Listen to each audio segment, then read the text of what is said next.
రైతు సోదరులకు వందనాలు. ఈ సంవత్సరం ముందస్తు ఋతుపవనాలు మే నెలలోనే ప్రవేశించాయి భారతదేశంలోకి.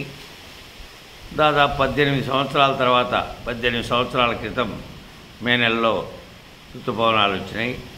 ఈసారి కూడా అట్లా ముందస్తుగా వచ్చినాయి. ఆ ముందస్తు ఋతుపవనాల ప్రభావం చేత ప్రారంభ దశలోనే ఎండాకాలంలోనే ఋతుపవనాల ప్రారంభ దశలో వర్షాలు పడ్డాయి.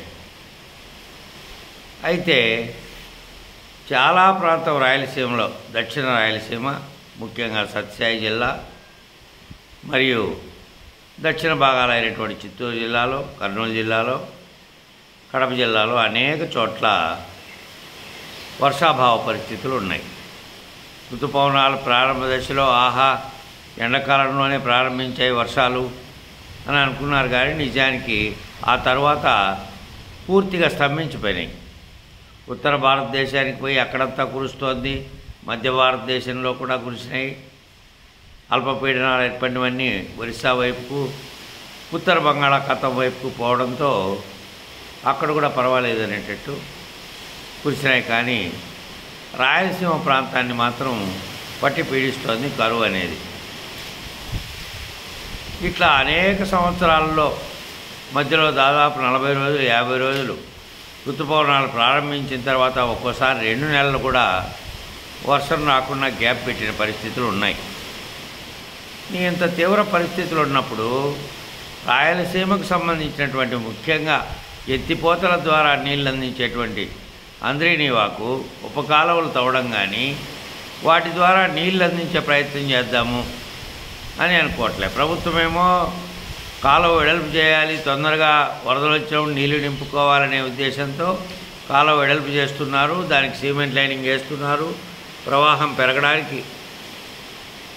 పెంచడానికి నీళ్ళు ఎక్కువగా తీసుకోవడానికి ప్రయత్నం చేస్తున్నారు. అది హర్షణీయమే. అయినప్పటికీ తీవ్రమైనటువంటి ఇటువంటి వాతావరణ పరిస్థితులు ఉన్నప్పుడు వర్షాకాలం సమయంలోనే అప్పుడే బోర్లలో నీళ్లు తగ్గాయి, చాలా బోర్లలో నీళ్లు మునుపట్లాగా రావట్లేదు. ఇది ఒక సూచన ఎండిపోవడానికి. ఇట్లాంటి పరిస్థితులు ఉన్నప్పుడు ఈ హంద్రీనీవా ఉపకాలువలు అనేది తవ్వకపోవడం వల్ల అక్కడక్కడ ఏర్పాటు చేసిన రిజర్వాయర్లలో నీళ్లు ఉన్నప్పటికీ చెరువుల్లో నీళ్లు లేకపోవడం వల్ల ఆ ప్రాంతంలో భూగర్భ జలాలు తగ్గిపోతున్నాయి. ఉద్దేశమే చెరువులు నింపడానికి అని హంద్రీనీవా ఉద్దేశించారు, కానీ అది పూర్తి కావట్లేదు. అట్లాగే రాయలసీమలో చేపట్టిన ఏ ఒక్క ఇరిగేషన్ ప్రాజెక్టు కూడా వేగంగా పూర్తి చేయట్లేదు. దశాబ్దాలు పడుతున్నాయి, దశాబ్దాలు. ఇక తుంగభద్రను తీసుకుంటే అది ఈ సంవత్సరంలో ముందుగానే నిండింది, ఇప్పటికే గేట్లెత్తి కృష్ణానదిలోకి వదిలారు. కానీ దగ్గరలో ఉండే అనంతపురం జిల్లాలోకి మాత్రం ఆ నీటిని వదలలేకపోతారు. ఆ నీటిని వదిలినా కూడా అనేక చోట్ల గండ్లు రిపేర్లు, అవి దశాబ్దాల తరబడి రిపేర్లు చేస్తూనే ఉన్నారు. ఏమిటి రాయలసీమ రైతుకు దుస్థితి? ప్రభుత్వము నీటిపారుదల రంగంలో తీవ్రంగా కృషి చేయాలని భావించినప్పటికీ దానికి తగ్గట్టుగా రాయలసీమ ప్రాంత ప్రాజెక్టులకు ఫండ్స్ ఇవ్వట్లేదు.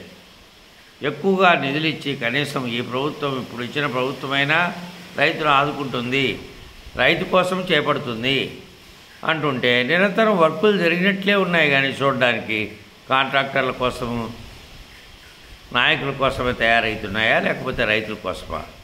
మరి శరవేగంగా ప్రారంభించిన పనులేమో అవుతున్నాయి, కానీ ప్రధానమైన ఉద్దేశం 30 ఏళ్ల క్రితం ఈ సుదీర్ఘమైన ఎత్తిపోతల పథకం అది. ఇన్ని చోట్ల అంటే దాదాపు 7-8 చోట్ల ఎత్తిపోతల మోటార్లను బిగించి 100 కోట్ల రూపాయల కరెంటు బిల్లు సంవత్సరానికి. అది కూడా నీళ్లు ఉంటేనే కదా. నీళ్లు ఇంత ఎర్లీగా శ్రీశైలం మరియు ఇతర ప్రాజెక్టులన్నీ కూడా రాష్ట్రంలో జూన్ నెల ఆఖరికే నిండిపోయినాయి. గేట్లు ఎత్తారు, జూలై నెలలో అన్నీ నిండిపోయి సముద్రంలోకి పోయే పరిస్థితి ఉంది. మరి ఇలా సముద్రంలోకి పోయే పరిస్థితి ఉన్నప్పటికీ కూడా అవి వాటిని రాయలసీమకు మళ్లించుకొని ఉపయోగించుకునే పరిస్థితి లేదు. నాయకులు చిత్తశుద్ధితో వ్యవహరిస్తే ఈ రాయలసీమ ప్రాజెక్టు పూర్తి చేసి వాటిని ఎక్కడెక్కడైతే ఆయకట్టు చూపించారో ఆ ఆయకట్టుకు లేదా ఎక్కడైతే చెరువులు కుదరాలని నిర్ణయించారో వాటికి వదిలితే తప్ప వాటి ప్రయోజనం నెరవేరదు. లేదంటే ఈ విధంగానే ఇప్పుడు వర్షాకాలంలోనే నీటి ఎద్దడి ఎదుర్కొంటున్నాయి సత్సాయి జిల్లాలోని అనేక ప్రాంతాలు.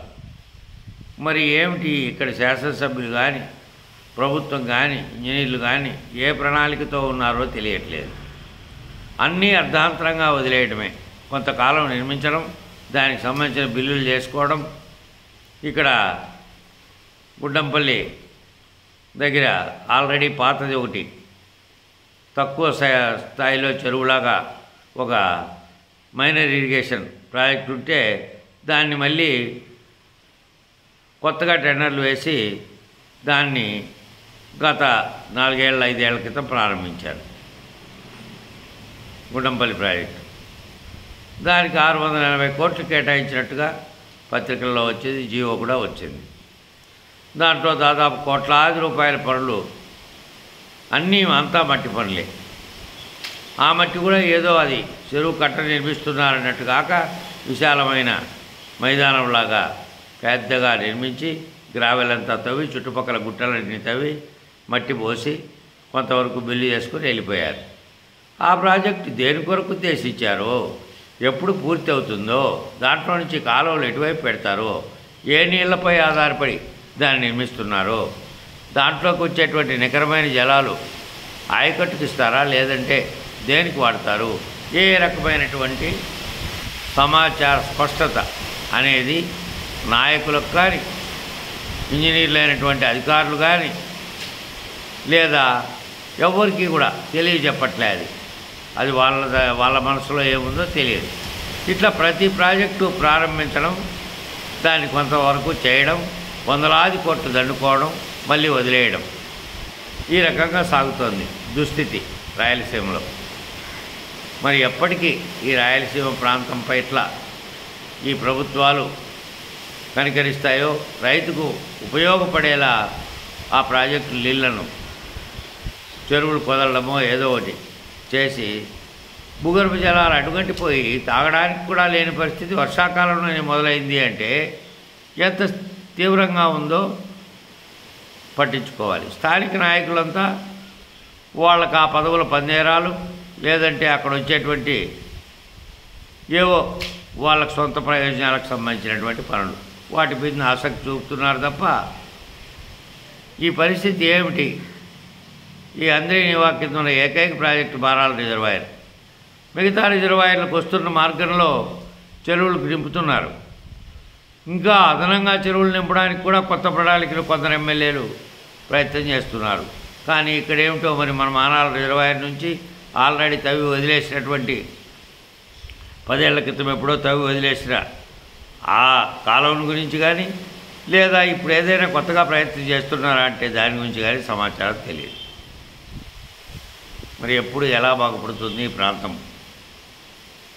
ఈ స్థానికమైనటువంటి రాజకీయ నాయకులు ఈ రాజకీయమైనటువంటి దీంట్లో వదిలేసి ఈ ప్రాంతంలో శాశ్వతంగా నీటి వనరులు ఎట్లా మనం సాధించుకోవాలి అని ప్రయత్నం చేస్తే రైతులు కూడా దానికోసం తీవ్రంగా పోరాడితే తప్ప అది వచ్చే పరిస్థితి లేదు.